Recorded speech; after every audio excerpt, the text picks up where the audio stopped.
Welcome. मेरा नाम गुरप्रीत सिंह बंसल। आप सभी का स्वागत है। आई वेलकम यू ऑल मेरे पॉडकास्ट गलती कर दी मैंने के अगले एपिसोड में।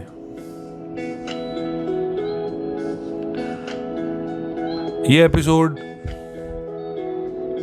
करने से पहले, बोलने से पहले, इसको सोचने से पहले मेरे अंदर एक अजीब सी एक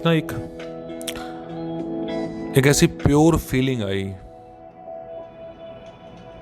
जो पहली मोहब्बत में ना बिल्कुल पहले, सबसे पहले आपको आती है। जब आप किसी से इतना इश्क कर लेते हो कि उसको सामने देखते ही चेहरा खिल जाता है।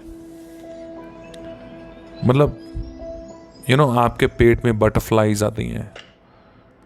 एक्साइटमेंट की कोई देयर इज नो लिमिट, कोई सीमा नहीं होती। आप उसको देखते हो और उससे इश्क में इतने पागल हो जाते हो कि उसकी हर गलत बात भी सही लगती है। इस कदर मोहब्बत की ये फीलिंग है और ये सबको आती है और बहुत अच्छी फीलिंग है। मैं रिक्वेस्ट करता हूँ ऊपर वाले से कि ये फीलिंग हर किसी को देना एक बार तो जरूर। आसपास की दुनिया बड़ी खूबसूरत लगती है। घर वाले डांटते हैं तो बुरे नहीं लगते।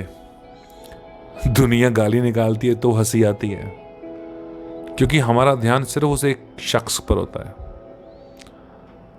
ये कहानी, ये छोटा सा एक इंसिडेंट सिर्फ और सिर्फ उसी एपिसोड के बारे में। ये कहानी है एक लड़की की, एक वक्त की, उस एक दौर की जो बेशक छोटा सा दौर था, छोटा समय था, पर उस लड़की की जिंदगी बदलने के लिए काफी था। कॉलेज में पढ़ती थी वो।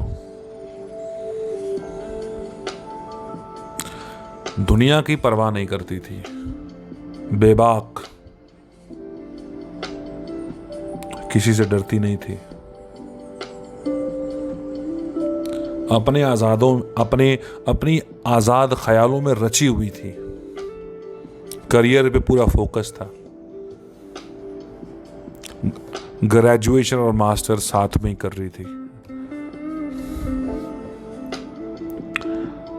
तभी एक दिन ऐसे ही उसका ध्यान एक कॉफी हाउस पे जाता है, उसी के कॉलेज के। वहां वो एक शख्स को देखती है।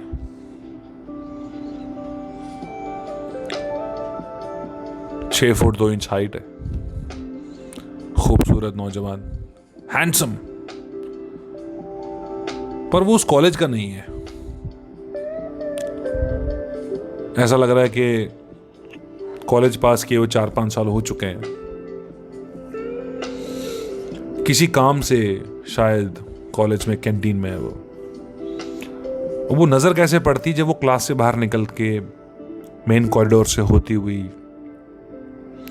अपनी फ्रेंड्स की क्लास में जा रही होती है, तो वो कॉफी हाउस में शीशे के पार उसको देखती है। वैसे तो कई हजार चेहरे देखे जाते हैं रोज, उस लड़की ने भी देखे होंगे, पर उसने जब उस लड़के को देखा तो ऐसा लगा जैसे वो वहां सिर्फ उसको ही मिलने आया है या अपने आप को उसको दिखाने आया है। वो दुनिया से परे लगा। अपने आप को रोक नहीं पाई। कॉफी हाउस के बाहर एक पिलर था, साथ में टेबल चेयर थी, उसके पीछे थोड़ा सट के खड़ी हो गई। वो लड़की जो कभी सोचती भी नहीं थी कि मैं किसी से इश्क करूंगी, वो छुप के उस लड़के को देख रही है। वो लड़का मुस्कुरा रहा है, कभी फोन चला रहा है। उस लड़के ने ब्लू कलर की एक टी शर्ट पहनी हुई है, ब्लैक जीन्स है, चश्मा लगाता है, हाथ में पेन है, डायरी पर कुछ लिख रहा है। तभी थोड़ा सा साइड में देखती है कि कॉलेज में लिटरेचर और पोइट्री का कोई इवेंट है। तो वो सोचती है कि शायद ये बाहर से इस इवेंट के लिए आया है, परफॉर्म करने के लिए। वो उसको दूर से तक रही है। उस लड़की को उस लड़के के चेहरे में इश्क दिखता है। उस लड़की के दिल में वो बटरफ्लाईज आती हैं। वो बात करना चाहती है, जानना चाहती है कि ये कौन है। तभी इतनी देर में वो देखती है कि जिस दोस्त से वो मिलने जा रही है, वो दोस्त उस लड़के के साथ वाले टेबल पर आके बैठ जाती है और उससे कुछ बात भी करती है। लड़की से ये देखकर रहा नहीं जाता। वो फटाफट अंदर पीछे के रास्ते से जाती है, क्योंकि वो नहीं चाहती कि वो लड़का उसको यूं ही देख ले। वो एक मोमेंट का वेट कर रही है कि जब उसका ध्यान कहीं और ना हो, सिर्फ उस पर हो। वो ना डायरी देख रहा हो, ना कलम, ना शायरी। वो बस आंख भर के उसको देख ले और उसके दिल से भी वही आवाज निकले कि हाँ, तू ही है और तू ही चाहिए। उस मोमेंट को बचा कर रखने के लिए वो पीछे के दरवाजे से कॉफी हाउस से अंदर आती है। लड़के के पीछे वाले टेबल पर आके अपनी फ्रेंड से बोलती है कि ये कौन है। तो लड़की बताती है बातों बातों में कि पोइट्री का इवेंट है, ये एक उभरता हुआ पोएट है। वैसे जॉब तो करता ही है एमएनसी में, बट यहाँ पे शायरी के लिए आया। और भी शायर है वहां पे, सबकी तरफ दिखाती है, पर उसका ध्यान कहीं और जाता ही नहीं है। वो कहती है कि मुझे इससे बात करनी है, पर मैं आगे बढ़ के अपने आप को नीचा नहीं कर सकती। मैं क्यों करूं?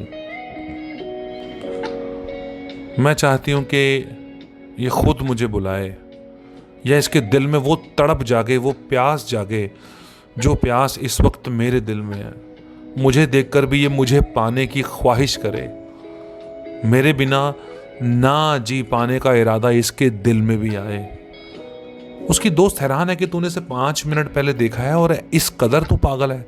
वो कहते हैं कि हाँ, मुझे ये तुझे बताने में कोई शर्म नहीं कि मैं इस लड़के से मोहब्बत कर चुकी हूँ और मुझे नहीं पता कि कैसे हुई है।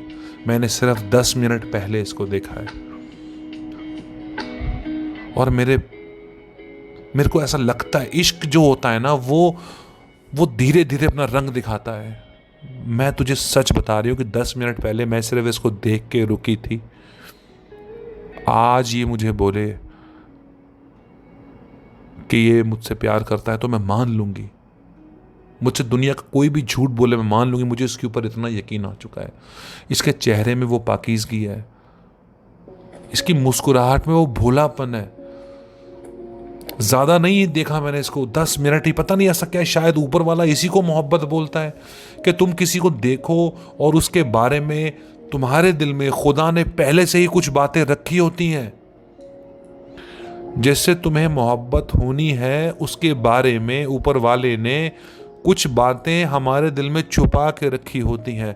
वो तब जाहिर होती हैं जब वो चेहरा सामने आ जाता है। ये चेहरा सामने आ गया है, मेरे दिल से आपने अब वो बातें निकल रही हैं, मैं कह नहीं रही हूं, मेरे बस का नहीं है। इतनी देर में वो लड़का खड़ा होता है और आसपास देख रहा है जिस तरह वो कुछ ढूंढ रहा है।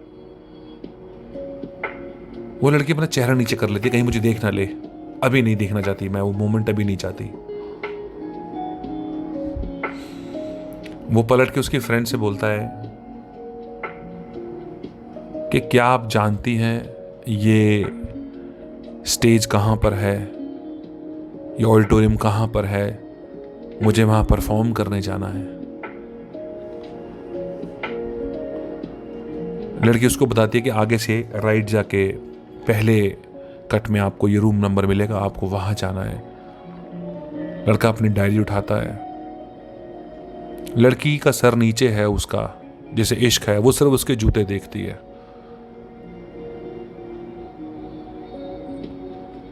Black trouser, black jeans, I am sorry, black jeans और ब्लैक शूज पहने थे उस लड़के ने।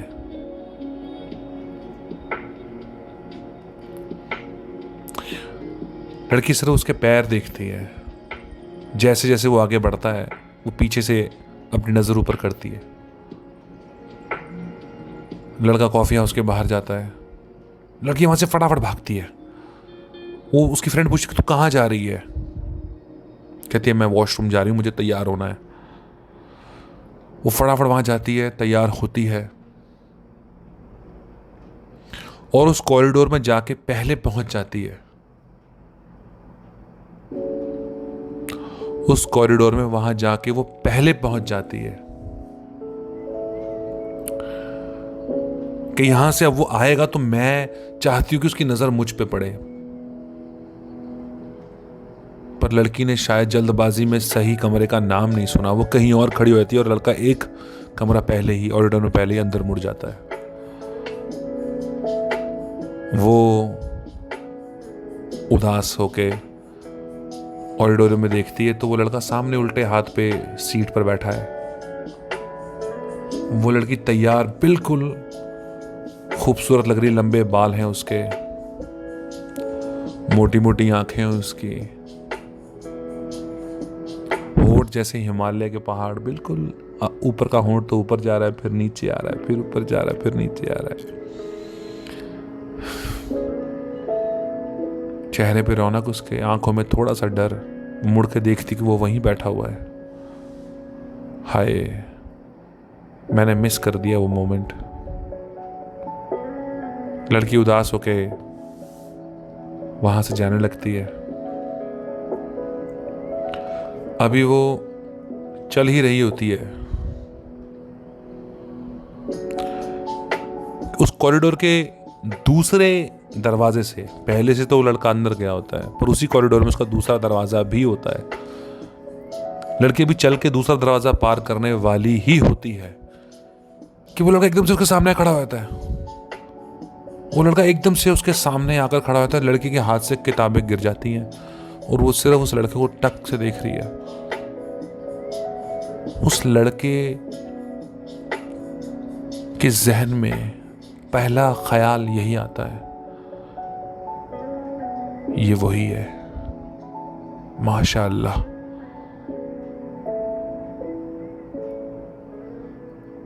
मोहब्बत कर बैठता है वो लड़का उस लड़की से उस वक्त।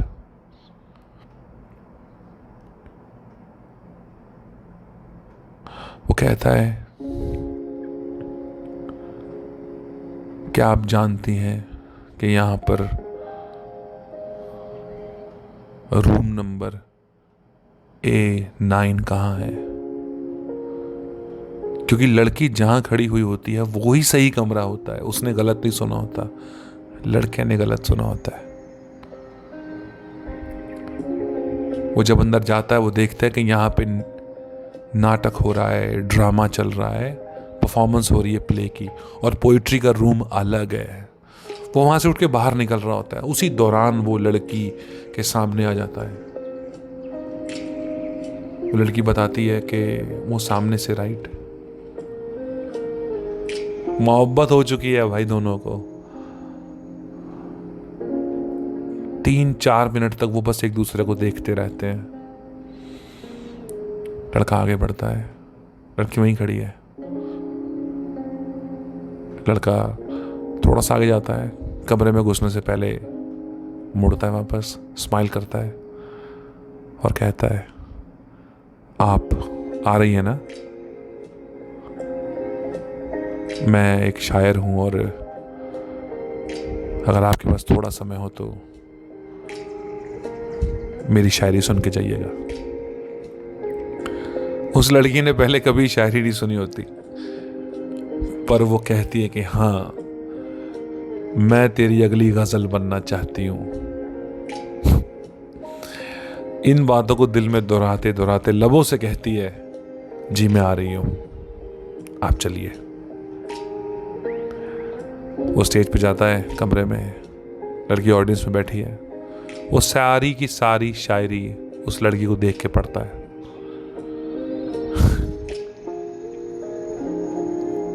और शायद यहीं से उनके इश्क की शुरुआत होती है। उन्होंने दूसरों को ये साबित कर दिया, जिनकी तरफ उन्होंने नहीं देखा पूरे उस कॉन्सर्ट में, ये साबित कर दिया कि इन दोनों को एक दूसरे से मोहब्बत हो चुकी है। ये कहानी थी उस लड़की की और कॉफी हाउस की। आप सभी को कभी ना कभी कहीं ना कहीं मोहब्बत तो होगी, अगर नहीं हुई तो। ये जो भोलापन मैंने आप लोगों को बताया उस कहानी में, ये सच है। खो गया है, मैं मानता हूं दुनिया में पर ये है, आज भी एग्जिस्ट करता है। आप सब अपने भोलेपन पे यकीन रखिए और मोहब्बत को जीते रहिए। इश्क है, जिंदगी बार बार नहीं मिलती। इसी ख्याल के साथ उस लड़की की मोहब्बत का किस्सा जो मैंने आपको अभी समझाया, बताया, सुनाया कि उसका दिल साफ था, तो उस लड़के को भी अपनी किस्मत उस लड़की के नाम करनी पड़ी। ये उस लड़की के साफ दिल की पाकीज़गी का सबूत था कि वो मोमेंट जब लड़की ने हार मान ली कि शायद नहीं आएगा, वो खुदा ने पहले से ही लिखा हुआ था कि वो ऐसे आएगा। वो मोमेंट आया, मोहब्बत हो गई। ऊपर वाले पे भरोसा रखिए। ये जिंदगी है, थोड़े उतार चढ़ाव तो करेगी, पर हाँ, साथ जरूर देगी। मोहब्बत पे भरोसा रखिए। इसी ख्याल के साथ मैं गुरप्रीत सिंह बंसल इस पॉडकास्ट को यहीं ख़त्म करता हूँ, जिसका नाम मैंने आपको शुरुआत में नहीं बताया जानबूझकर। इस पॉडकास्ट का नाम था मासूम की मोहब्बत, मासूम लड़की की मोहब्बत। चलिए, अच्छे ख्याल को जिंदा रखिए अपने ज़िंदगी में, और मैं चलता हूँ। मेरे इंस्टाग्राम चैनल पे ज़रूर आइए, गुरप्रीत सिंह B786। अगर आपको अच्छा लगा तो फॉलो कीजिए। तब तक के लिए signing off. This is Gurpreet Singh Bansal. Take care.